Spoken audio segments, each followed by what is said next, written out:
Assalamu alaikum. Каракылжа району, Лайтала айылы. Кудайым буйрса, мына 100 гектар бак тегүүгө пландалып жаткан жер. Бул жер 500 гектарга жакын жер. Анын ичинен мына ушул 100 гектар жерди бак тегүүгө пландалып жатат. Кудайым буйруп ишке ашып калса, мына ушул жер. Жердин ылдый жагында мына ушул жердин этегинде чоң дайра суу агат. Ушул дайра суудан анан кийин ушул талаага суу чыгарылат. Бул жердин башка дагы келечектүү жактары бар. Бул жерде чоң трасса өтөт. Логистика борборун курууга. Андан жолдун ар жагында дагы бир канча гектар жер бар.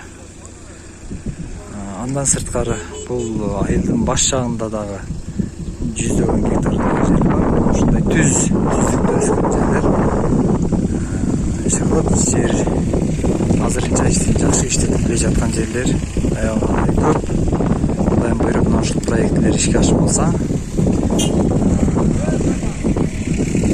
аягында чоң жакшы иштер болот деген ишеничтебиз.